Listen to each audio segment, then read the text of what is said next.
अस्सलाम वालेकुम रहमतुल्लाहि व बरकातहू। मोहम्मद आज मैं सबसे मुखातिब हूँ। आज की ब्रेकिंग न्यूज़ दोबारा लीजिए कि पंजाब में जो है पंजाब हुकूमत ने इसराइल को जो है कोरोना रिसर्च का प्रोजेक्ट दे दिया है, जबकि आप सबको पता है कि पाकिस्तान और इसराइल कभी भी दोस्त नहीं हो सकते और पाकिस्तान इसराइल को एक्सेप्ट नहीं करता, क्योंकि इसराइल जो है कोई रियासत नहीं है, वो उसने जो है मुसलमानों की ही जमीन जो है लेके उसके ऊपर अपनी आबादी बसाई हुई है। इस वजह से हम उसको रियासत एक्सेप्ट नहीं करते।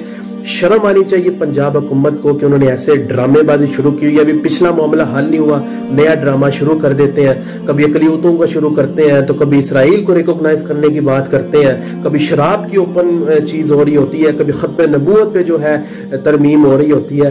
ये क्या चाहते हैं ये लोग? क्या अल्लाह का अजाब लाना चाहते हैं?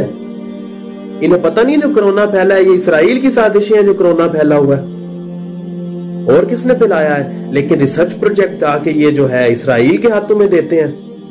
बिल्कुल शर्म खत्म हो गई है। ये ड्रामे कर कौन रहा है?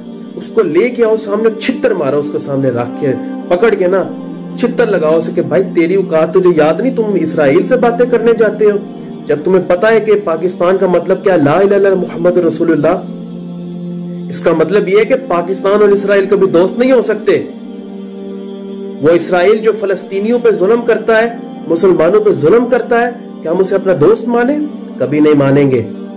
वो फलस्तीन का बच्चा बच्चा, वो माए बहनें जो हर रोज रोती हैं और जो पाकिस्तान पर फख्र महसूस करती थी कि ये पाकिस्तान है जो हमें ये इसराइल के जो है जुल्म से बचाएगा, आज वो पाकिस्तान उन्हें रिसर्च प्रोजेक्ट दे रहा है, उनको पैसे फराहम करने जा रहा है कि तुम हमारी रिसर्च करो, पाकिस्तान में आओ, अपनी एजेंसियां लेके आओ और पाकिस्तान की सारी इंफॉर्मेशन इंटरनेशनल लेवल पे फैलाओ।